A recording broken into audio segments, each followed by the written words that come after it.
Welcome to Collecting Recollections. My name is Stephen High. I'm the Executive Director here at the John and Mabel Ringling Museum of Art. And I really want to thank you for coming today. It's a great turnout. Collecting Recollections is made possible in part through a gift from the Linnie E. Dalbeck Memorial Foundation Trust. This is just a recent gift to the museum that is helping to underwrite this oral history program. We're really thankful for the trust for doing that. I also want to thank my staff here at the Oslo Theater, the historic Oslo Theater. Everything looks easy, but Aaron and Bob and Michael are running around making sure everything works perfectly. So I want to thank them for their hard work here. So today is the fourth installment of Collecting Recollections. And this is a program that that we've just implemented to really try to capture the stories of the beginning days of the Ringling Museum and the stories about John and Mabel Ringling, stories about the circus and the history of the circus, and stories about Sarasota and particularly the arts in Sarasota. So this program is going to be going on for years to come here. And what we're doing is we're amassing a lot of information that will become available to researchers, to my curators, and to others interested in the history of these issues forever, for future generations. So this is the work we're doing now, today, is the initial primary source research that will be used by scholars for years to come. You see we have multiple cameras here. They're high definition digital cameras, and so we are we'll be keeping this material in a very high state for years. We have upcoming programs. On January 29th, Dolly Jacobs will be here, and she will be speaking about her time and continued time in the circus. And then on February 12th, David Kaiser, who I just met a little bit ago. David, where are you? Right. Oh, there you are. David will be here speaking as well. So I hope you'll come and see those events. In the spring, we're going to do legendary Hollywood stunt doubles. And so we'll be featuring Jackie LeClaire and Lenorma Fox. So those will be pretty interesting sessions. And then finally, following our conversation today, we'll have a reception just across the lobby. And so you're all invited to come and have, you can ask questions of Kenneth and just a chance to get to know one another as well. So once again, thank you for coming today. So joining me today is Kenneth Feld, Chairman and Chief Executive Officer of Feld Entertainment, Inc., which is, as many of you know, the parent company for Ringling Brothers and Barnum and Bailey Circus, Disney on Ice, and many other companies as well. Kenneth is also a new board member at the Ringling Museum of Art, and we're very proud to have him join us on the board. And we're really looking forward to his input and enthusiasm as we continue to build the Ringling Museum of Art. You were handed a brief biography, so I'm not going to really go into all of Kenneth's accomplishments. You can read through that on your own. But earlier this month, the January 2nd, 3rd, and 4th, the Ringling Museum hosted the World Federation of the Circus. This is an international circus program based in Monaco, founded by Prince Rainer, and now is under the auspices of Princess Stephanie. So they had their world meeting here, and at that meeting, Kenneth Feld was awarded a citation of Ambassador to the Circus. This is a very important honor, international honor. And so to start our session today, Kenneth, I'd like you to talk a little bit about what that award meant and sort of the work that you've done internationally with the World Federation and other organizations. Okay, thank you. First of all, I'm thrilled to be here today, and hopefully you'll still be awake when we finish. So, but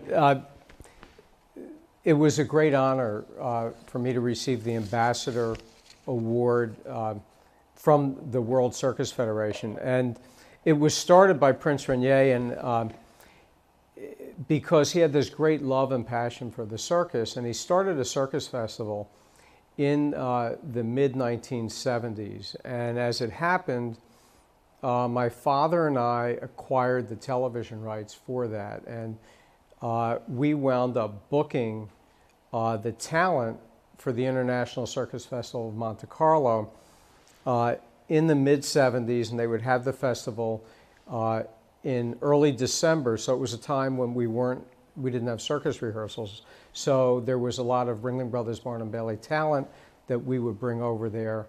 And the festival was really, and is really, I would say, the #1 circus festival in the world. And if you win the Golden Clown, which is the top prize, it's like sort of the Oscars of the circus business. So when performers would win that, it carried with it a great recognition from their peers as to they were at the top of their profession. And so we worked with Prince Rainier, and at the time his wife, Princess Grace, was alive, and had some amazing, amazing times. But the most interesting, I would say, was when we did the TV shows, you would be at the beck and call of Prince Rainier. So it was when he wanted to start the show, even if it was set for 8 o'clock, it could start at 8:45 or 9 o'clock, and it tended to be a 3-hour and something performance. And it was a great time to be there, and he would be at every single performance, and then he was the head of the jury, and they would have various people from the circus profession from all over the world that were members of the jury. And you would see all of these acts, and it could have been as many as 25 acts in a single evening. And you would then go and have a discussion, and it's supposed to be confidential, but you won't tell anyone, I'm sure. So when you're in the jury room, it's, you can't talk about what happened or the discussions or things. But Prince Rainier had very explicit tastes for what he liked and what he didn't. And it was humorous to sit in there and hear more of the backstory than it was about the act that they did, because he would go around and talk to all the circus directors and find out all the gossip that was going on about all the circus performers. And this is what he loved to sit and talk about in the jury room. And so it made for very long meetings. And it was a lot of fun to be there, but it was a job. It wasn't something where you went in and there were, oh, it was great, and you had a big party afterwards. You would go to all the parties, and you would go to all these dinners, and it was with, the real high society. But in addition to the whole circus thing, you would get to these dinners, and they would be, some of them in the palace or various places around Monaco. But there was a rule, and this was the protocol, and they told you, no one leaves until Prince Rainier gets up and he's finished with dinner and he leaves. The problem was, in the later years, he would fall asleep at dinner. And we would be sitting there after a long day, a long evening, and till 2, 3 in the morning, and he could fall asleep for 30 or 40 minutes at dinner. And you're did he get up yet? Did he get up yet? And everybody's talking, and you eventually run out of conversation, and you're just waiting for him to get up and go home and go to bed for real. So there were great times, but I think what he did is he really, with his passion for the circus, and he had a wonderful zoo right outside of the palace, that it gave the circus a credibility, primarily through Europe, but really throughout the world, because they would have acts from North Korea, China, Russia, everywhere that would come, and it was a very high prestige event. And I think it elevated how people thought about the circus during this time from the mid-70s on to today, and I think the festival is probably next week. But what happened at some point, they shifted the festival from December to January. And unfortunately, at that time, all of our tours were out, so we were unable to send talent over there unless they were no longer with us. So it sort of changed the dynamic that Ringling had with the festival. And I think the reason was that in Europe, there are all these Christmas circus shows all over Europe, and they're very popular, and there are all these galas. So all the artists, that's where they want to be because they make a lot of money during that period of time.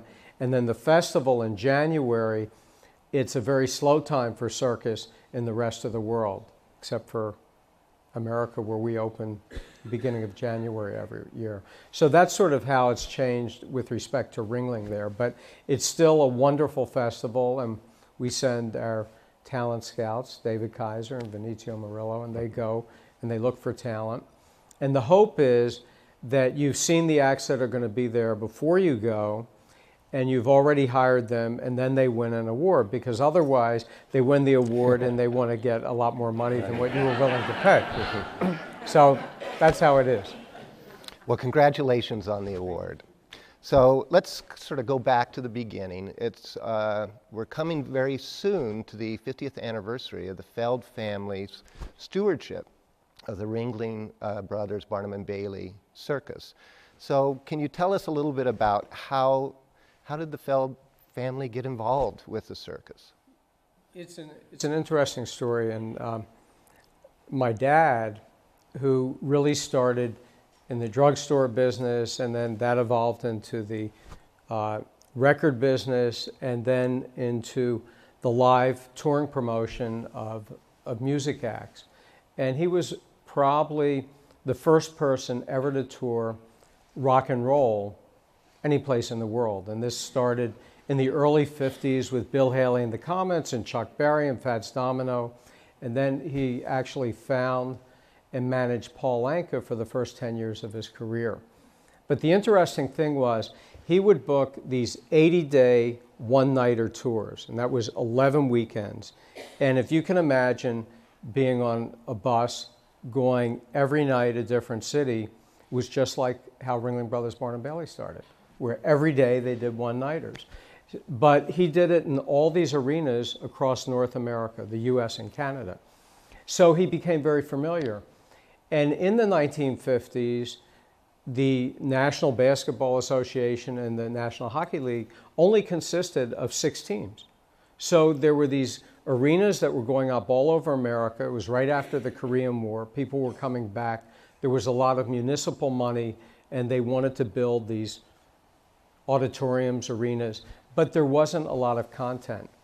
And my father had an idea, and this goes back to early 1956, because Ringling Brothers Barnum Bailey had always played Madison Square Garden and the Boston Garden, and I believe they were maybe the only 2 arena venues that the Greatest Show on Earth had played in. And my father was a great circus fan, and I actually saw Ringling under canvas in about 1955. I think I was 7 years old in Washington, D.C. But the cities, everything was becoming a little more urban, and it was more and more difficult for Ringling to find space for all the tents and all the equipment and everything that they had to present the circus. So my father's concept was, you do it in Madison Square Garden, you do it in the Boston Garden, play these arenas, it would cut down on a tremendous amount of overhead, and you could tour the circus that way. And he actually approached John Ringling North in early 1956 about this idea, and he was rebuffed. And in July of 1956, Ringling Brothers folded the tent in Pittsburgh. And a couple weeks later, probably in August, my father got a call from John Ringling North. And he said, okay, you had an idea, what's your idea? And my father said, well, you didn't want to talk to me then, so I'll tell you my idea. And it was to present the circus in all of these arenas and stadiums. And my father laid out sort of a format, which was, I don't know anything about the circus.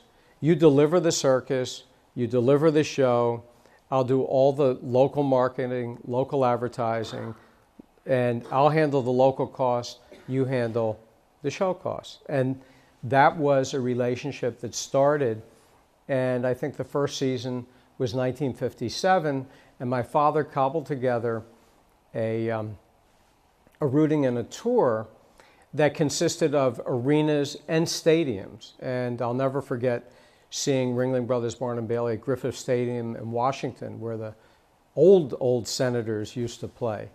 And so that was an outdoor thing. And in the first year in 57, it was not really too successful. It was something new, and it was, nobody really knew what they were doing, and it was new for my father promoting it. So financially, it wasn't successful. 58, there were more arenas, less stadiums, and it started to turn and change. And by 1959, I think at that point it was all arenas, and it had become a very successful concept. And it brought new methods of advertising, and at the time, my father came up with the idea because he knew every Sunday a big deal was you get the Sunday papers and the color comic sections, and parents would sit there and read the comics to their kids. And his idea was to advertise in the Sunday color comics. And this had never been done before.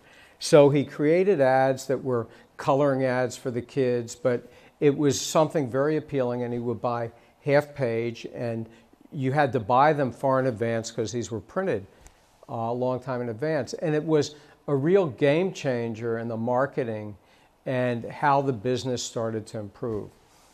So John Ringling North was happy with what the situation was, and he moved to Europe, and he became, I believe, an Irish citizen living in Switzerland.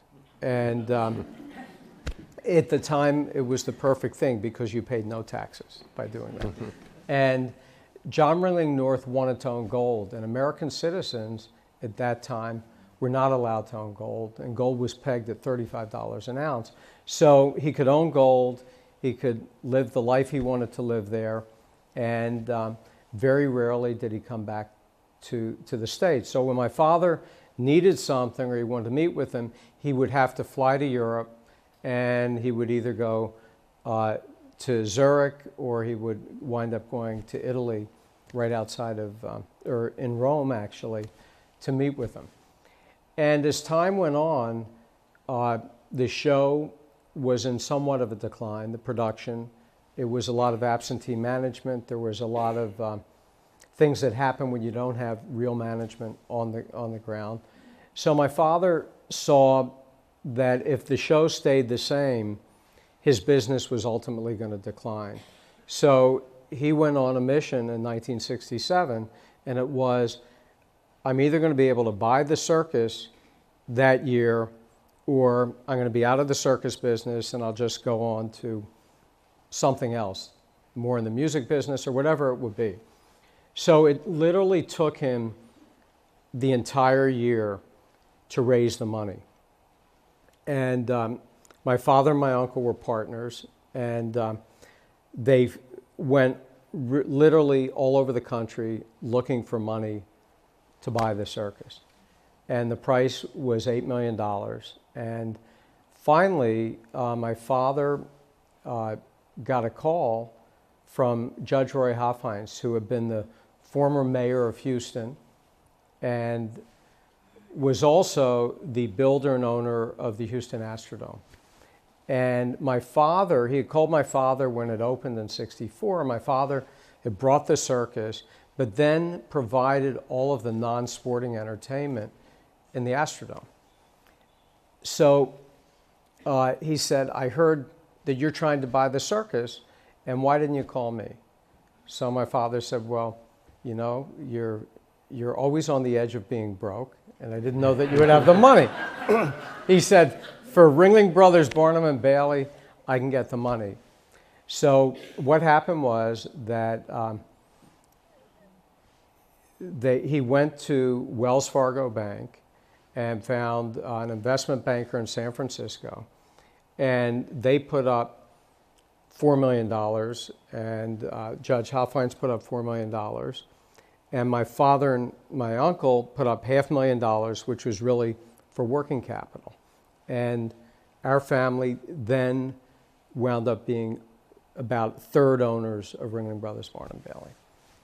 And, you know, sort of a useless piece of information, but the investment banker at the time was a man by the name of Richard Blum, who is currently married to Senator Dianne Feinstein. So out of San Francisco, and she was the mayor and then became senator. So just sort of unusual circumstances.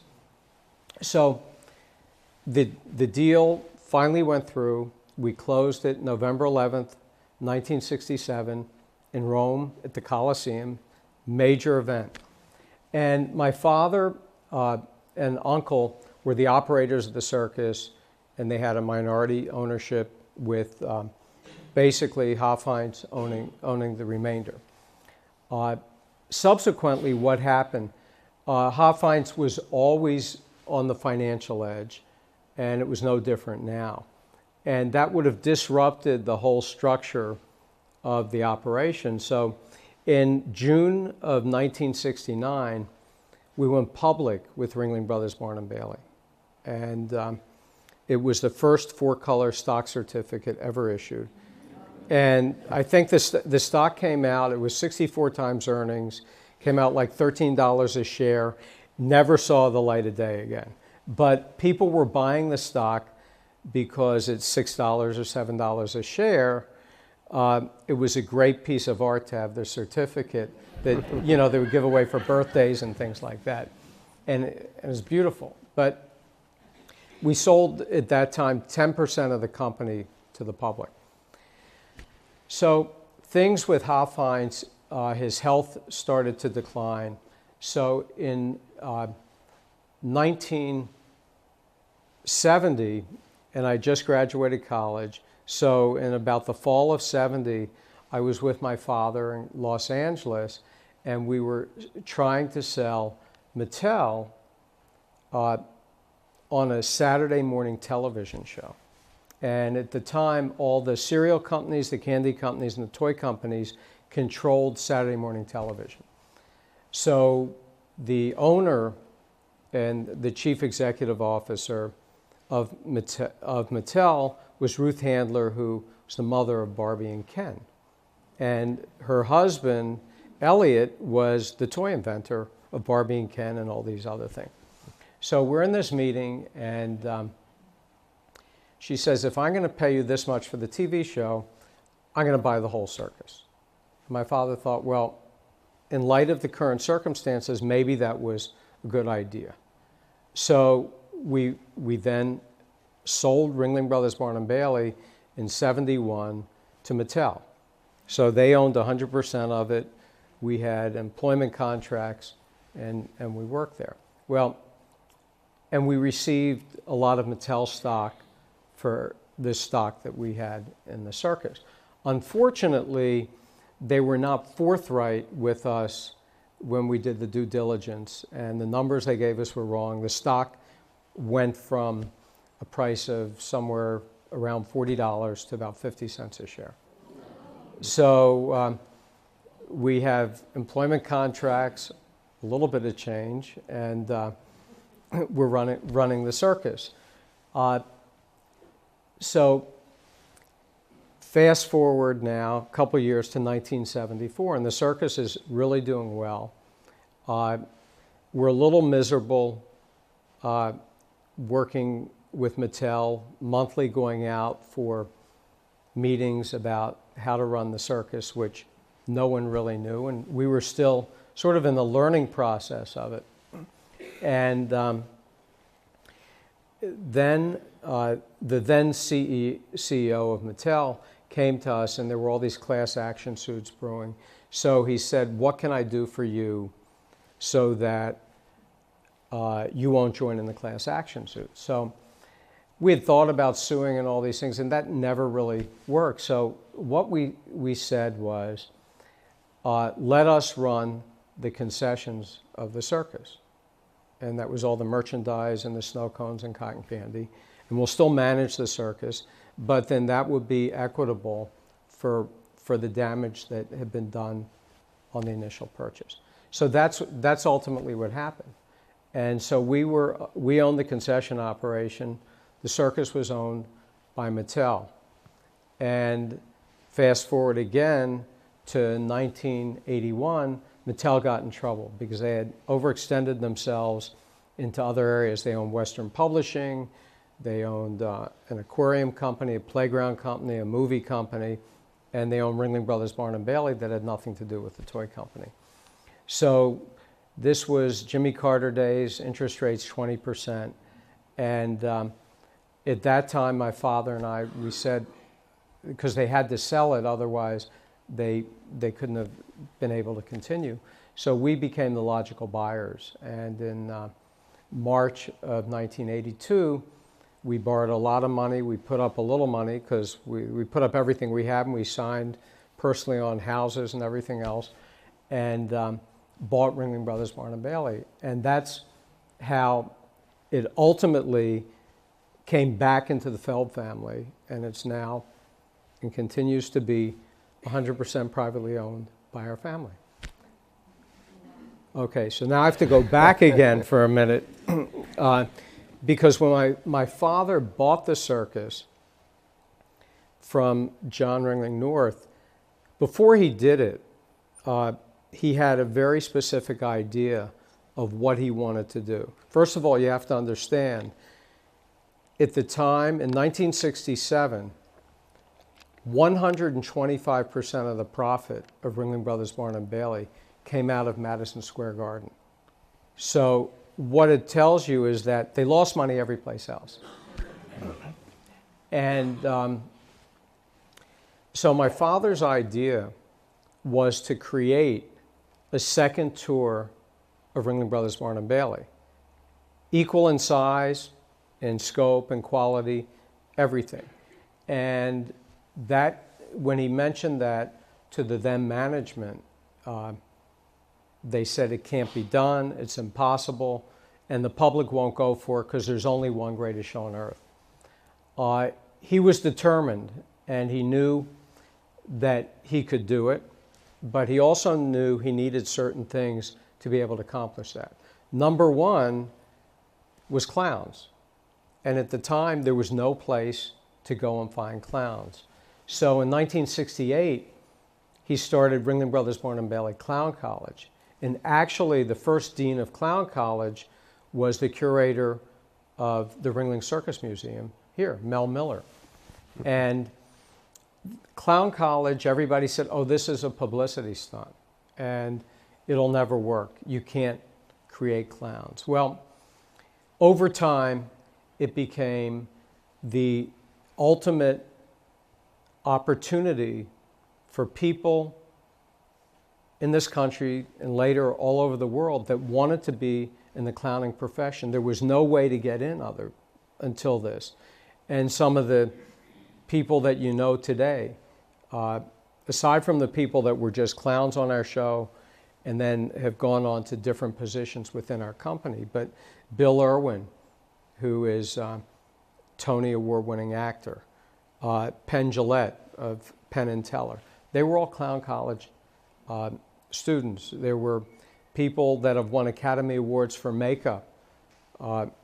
Steve Laporte, who did the makeup for Beetlejuice, went through Clown College. That's how it started. Peggy Williams, who's been with us since 1971, started in Clown College, and she's been through probably every possible position except for my job at Ringling Brothers Barn and Bailey, and done them all well. So it became something that was more than a publicity stunt. And it became so successful that we had to take it on hiatus because we were creating so many clowns, and we didn't have a need for any more clowns over the years. And it was an expensive proposition, but it was something great, and every year it got better, and we spent more time with it. So that was his way of developing clowns. My father did have a saying when he bought the circus, and I think there were maybe 20-some clowns, and the average age was in the 60s of these clowns. And he said, I know clowns can fall down, but I don't know if these guys can get up. And that was his motivation. And so the average age of the clowns over time became a lot younger due to clown college. But then he knew he needed a mainstay for this new unit of Ringling Brothers Barnum and Bailey. And he had traveled, if you think about it, he had bought the circus in November of 1967, knew nothing really about the production of it or anything. And he goes on a sort of a talent search in Europe in the winter of 1968. And at the time, Troller Rodin, Swedish gentleman who had a circus in Sweden, was our main talent scout. And my father went to Circus Williams, and they were playing in Italy for the winter season, and he saw Gunther Gable Williams. And he came home, and he knew right away this was the nucleus of what the second unit would be.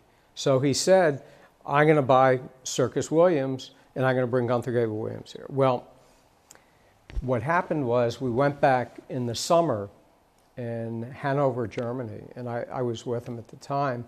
Was still in school.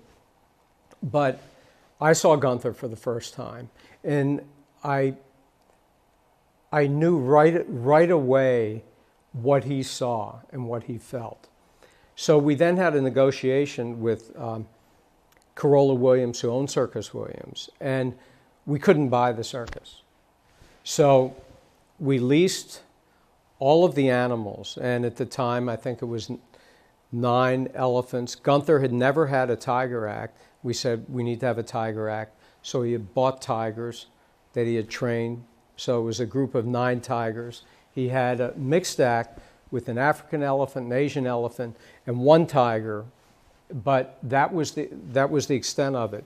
We brought over, I think, 40-some horses, and we brought over Gunther, most of the crew of Circus Williams, his wife, Sigrid Gable, and his ex-wife, Jeanette Williams, who was the daughter of Corolla Williams. And it became the nucleus of what then, or we now know, is the Red Unit, of which some of the same elephants are still there today. So we had the Blue Unit, and the elephants were sort of the guts of the circus. So that was Hugo Schmidt and his herd. And we now had Gunther Gable Williams, his herd, that was augmented by 4 elephants that we had owned that were, when we had the circus in the 60s in Europe, that were with the Chipperfields that we brought over. We then acquired another 3 or 4 elephants from the Circus World Museum in Baraboo that John Harriet had trained. So we put them all together, and that became the Red Unit herd of the elephants. And we built a second train, and that train at the time, we had the Silver Train, which was the Red Unit, and then the Blue Unit, which sort of became, even though the new unit, and it's confusing because each show, my father's idea was there were so many cities in the country that we weren't playing that if we did a 2-year tour, no one would ever see the same show in 2 years. And you could hire talent for 2 years. You could every year bring a different show to each city. And that's sort of what happened. So the first year, we couldn't, first year of the 2 tours, we couldn't really find a complete route. So in the summer, we went to Astro World in Houston, Texas, that was owned by Hofheinz, and the circus was there for 10 weeks. We put a sideshow in and everything, but it didn't really do great business. And the next year, we figured out how to get enough of a route. But the way my father established the credibility was pretty interesting. One of the circuses was playing at Madison Square Garden. This is now 1969. So it was the unit with Gunther Gable-Williams, the brand new circus. People came to the garden, all the press, they loved it. He then put everybody on an airplane, and I don't remember the exact city, but it was someplace, whether it was Charlotte, North Carolina, or somewhere around there. He flew all the media to see the blue unit. And he said, okay, compare them. And some people liked the red show better, some the blue. And that's what he wanted, because there was parity with the two greatest shows on earth that never could have happened. So that's the beginning of what we still have today. Now we have a third tour to play cities that we can't get to with the larger units, or venues that we can't fit the larger units into, so we have the gold unit. So that was sort of the evolution of how we got to where Ringling Brothers Barnum Bailey is today. That was long-winded, I know. That was great. I have a really tough job here, you can tell.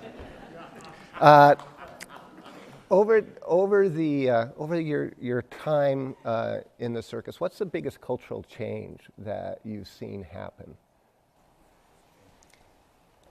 I think I need to go back, because the circus this year, if you start from when Barnum started The Greatest Show on Earth, it's 143 years old.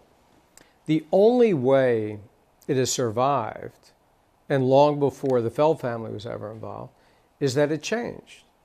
And it changed every year, and it continues to change every year. And in some cases, it's been evolutionary, and in some cases, as with, let's say, the second unit, it's been revolutionary. So the cultural change is because of the people. And, you know, the biggest thing today is the attention span of kids. And let's remember one thing. We're all, I think I look around, I see all adults here. I don't see kids.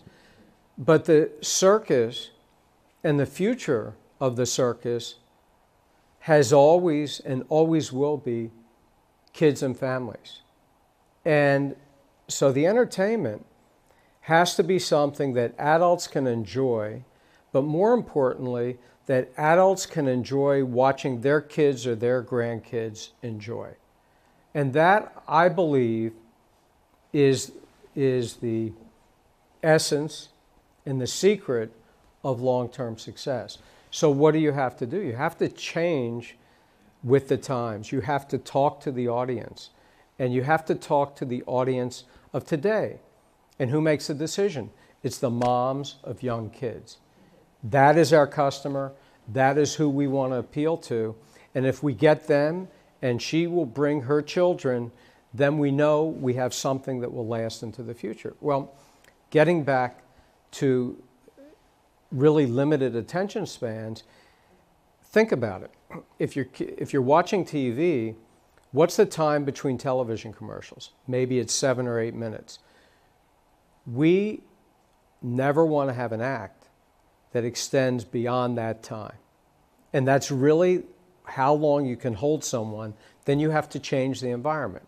So you either go from an animal act to a production number, to a trapeze act, to clowning, to whatever that might be, and that can vary every year. But, you know, an interesting thing, when my father acquired the circus, and I remember in 1968, and that was the first time, and I'm in Venice, Florida at the winter quarters, and trying to sort of understand all of this rehearsal process and what's going on. The biggest issue became, how can we get the show under 3 hours? And for a lot of reasons. One is, if you were over 3 hours, you had union issues in all the venues with the locals and things like that. But also, people, how could they sit through 3 hours? So if we got it down to 2:55 with intermission, we were really happy. Today, the shows run with intermission about 2 hours and 15 or 2 hours and 20 minutes. Interestingly enough, there are more performers on the show today than there were in 1968. So where do you find your performers? And how is performance in the circus changed over time? Circus performers are everywhere. And if you think about it, they may not call them circus performers. China has great circus performers today, but they're not performers. They are acrobats, and that had to do with the Cultural Revolution, that they did away with anything that was named circus, and they called it something else.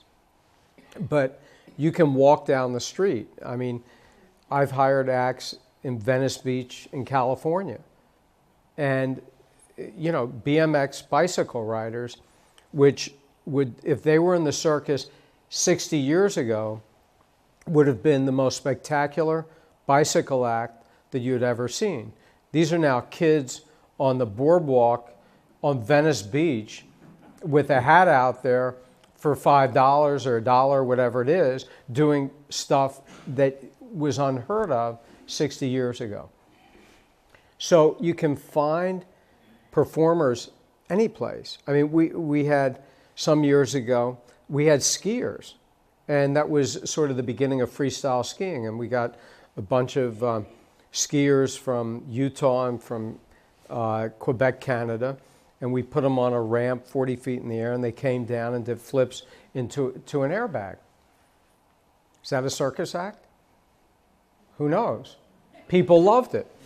And you know, the motorcycle globe, where they have a bunch of motorcycles riding around in this 18-foot diameter globe. The first one that at least was with Ringling in the Feld tenure was in the early 70s, and it was the Urias family. But I lived right outside of Washington, D.C. in Potomac, Maryland, and the Montgomery County Fair was there. So in Gaithersburg, Maryland, I drove up one day and I saw the globe, and these two guys going around in the globe, and whenever they would get 10 people and they got $1 each, they'd go and do it. So maybe 30 times a day they'd be doing this. And I said, wow, this would be something great in the show. And I came back and talked to our general manager, who at the time was Lloyd Morgan. And I said, I want to hire this act, but if we can't figure out how to bring it in and move it and do it, we're not going to hire it because it just took too much space and you didn't want it standing there the whole time. So his mission, and in the contract with the Urias family, was we had to find out a way to do it. And the first year we didn't, and the first year he didn't get hired. So, but the second year I was really insistent, and he came up with a way and a concept of mechanizing the globe so we could bring it in and out. And it really became one of the greatest circus thrill acts ever. And today, I don't know, either the motorcycles are smaller or the people are better, but we now have 8 people going around in a globe. And it still thrills people in a way that is extraordinary. But the point is, why is it so great? I think because people relate to motorcycles. You can go outside here and you'll pass someone on your way home today riding a motorcycle. So it is something that we see every day. It's commonplace in a unique fashion. And I think that's been, whenever we've been able to do things like that, it's been extraordinary. And I think that's something today, because everything is circus. And you see people doing all these crazy things. Look at the X Games. So I think there isn't anything that isn't circus, and there's no place on the planet that you can go without finding wonderful talent that would make sense and have a level of created logic anyway. Believe it or not, we're actually running close to the end of time. I've only got about 25 more questions for you to hit on. So, but the one thing I think that's really important that I would like to see you talk about here in the final 5 minutes or so is sort of transition within the Feld family, your transition from your father, and now as you're moving into a third generation. How does that happen? How does it work? And just to get some sense of your feelings about seeing your daughters taking it on. What's interesting, I mean, the ultimate family business, I think, always has been the circus. Wherever you go, any place in the world, you see generations and generations of families in the circus. And for me, my dad, first generation, I never thought of anything else but going to work for him. So it could have been the music business. If he was selling shoes, I'd probably be selling shoes today, actually. But I was fortunate because he was a great teacher, and I've never had a job. I went from my last final exam full-time into the circus. And for the first couple years, my job was following my father around. And I literally went to every meeting. He told me not to say anything. And dinner every night was a 3-hour event, and he would smoke maybe 5 cigars and have 3 cognacs. But he would rehash the entire day. Literally, every meeting, everything that happened, every negotiation. And he would say, what did you think? What would you have done? He would want my opinion, and then he would tell me why he did what he did. And that was basically my graduate education in the whole business. And he was brilliant, he had the patience, and he loved to teach young people. So fast forward now, I'm married, I have 3 wonderful daughters who grew up with the circus, unlike myself. Every December, every Christmas break they were at winter quarters in Venice, Florida, later on in Tampa, and that was a way of life. They never had Christmas vacation, it was always rehearsal. So Bonnie and I had a rule, and the rule was, and this was, you graduated high school, and we wanted the girls to go to college, which they all did, and we said, we will pay and fund your education for life. So if you want to go to school till you're 70 years old, we're happy to do it because it's really the most important thing. But the moment you're not going to school, you must get a job, and it can't be with our company. So each of the girls, they went to colleges, different places. They came out of school, they got jobs, different jobs. Nicole worked at People magazine. Alana worked at a commercial production house, then a media buying firm, media research firm. And Juliet came out, she went to work for Dow Jones. She then left that and went to work for a public relations company that represented restaurants and chefs all over the country. And then the biggest surprise I had was in 2001, I got a call from Nicole, and she says, I decided I want to leave People magazine. I want to go to work for the company. And I said, well, why? And she said, well, you know, I thought about it, the best times that I had when I was a child, all of this stuff. But then she said something key. She said, I started to look forward to the weekends. So she was obviously getting bored. So she was the first one in, and the oldest. So I didn't know what to do. So I said, okay, you can be my assistant. And I only knew what my father had taught me. So she worked with me on the productions of the shows. And that's how it started. When Alana came in, she decided that, or we decided, I guess, that she wanted to be more in the promotional side, the marketing side.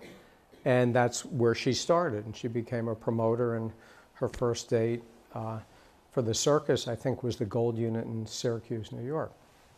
Then later on, Juliet, she decided one day, she called me and she said, I want to go to business school and get my master's. So that was great, and she did that. And this was after she had worked. And then when she finished, I didn't know what she was going to do. She called and she said, I want to come into the company. So I said, okay. And for Juliet, it was a little different. And she really spent about 2 or 3 months for about 1.5 years in every division, every aspect of the company. And so that was a well-rounded education. And initially I thought, I don't want the 3 of these girls working together because I didn't want any conflict. And that was fine for a while, but then I said, you know, let's see how they all play in the sandbox together. So Nicole and Alana started producing the Circus together. Nicole had worked on Disney on Ice, so Nicole and Juliet started producing Disney on Ice together. Alana had moved to Amsterdam to learn our international business in Europe for a year. So she came back because we had another kind of show that I could see. I have this crazy thing of always wanting to make the next deal. And sometimes I'll go out and make a deal, and I come back in the company and sit down with all of our senior executives, and I see the look of, oh, this guy, he's got it again. This isn't going to work. This is a crazy idea. So I saw that look, and I called Alana, and she was in Amsterdam. She wanted to come back, and I said, I have something. Maybe you're interested in it. And this was a group on TV called the Doodlebops. It was rock and roll for 5-year-olds. And she says, okay, I'll come back and I'll live at home with you for a while, but I want to put together the whole concept for this and develop it, which she did, and it became the template and the format for our Disney Live business. So she's in charge of that end of the business as well as producing the Circus. So everything has developed, and Juliet now is in the motorsports side of the business. And I think when you think about it, the core of everything we do is the Circus. It is by far, operationally, the most difficult entity that I've ever experienced in anything. It dwarfs anything else in the live entertainment business in the world.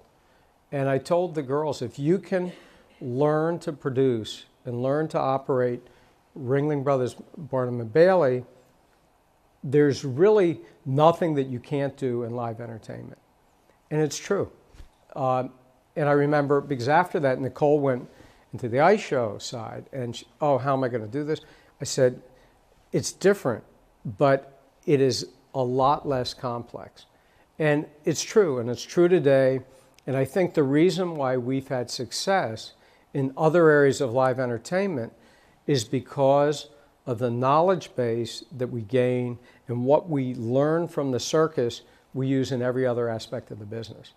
And, you know, if you think about it, the Circus is really about one thing, and it's not about the stuff. It's not about the mile-long train. It's not about that. It's about the people. And everything that we do is about the people. It's about the people that work in the Circus, that are associates, that run it, and it's about the people that are the customers. And you cannot operate Ringling Brothers, Barnum and Bailey unless you understand the people. And it is the most difficult thing, but it is the most rewarding.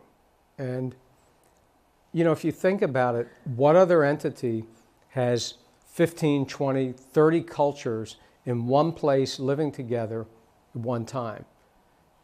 You know, we're the boss, but we're the landlord. They live on our train. It's a different way of operating a business, and I believe it's why there's a museum to celebrate the circus, because it is so unusual. There are museums for everything, but I think it's got real character. When you go there, you see what it is. You see what it takes, what people can accomplish. And if you go back in history, that this was done in the 1800s, the 1900s, to today. It's simpler today because we have all the technology. I mean, it's always mind-boggling to me to see what the Ringling brothers went through to build it to what it became. And I just view our whole family as really trustees of this institution. That's it. We have to wrap it up. Unfortunately, we're running out of tape in about 2 minutes. However, tomorrow night, we are unveiling a major new acquisition to the museum by the artist William Woodward. It's the Greatest Show on Earth Circus mural that has been donated to the Ringling Museum of Art by Kenneth Feld, his family, and Feld Entertainment. Yeah.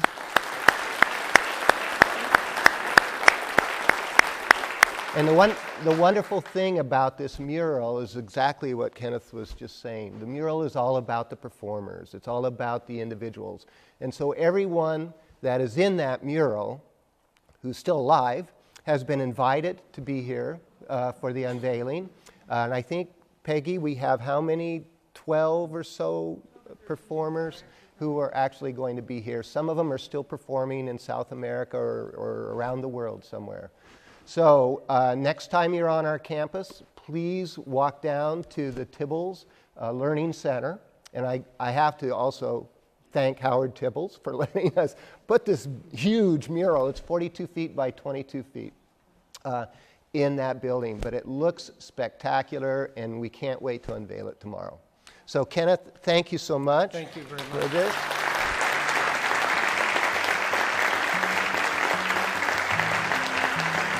And there you go. That's good.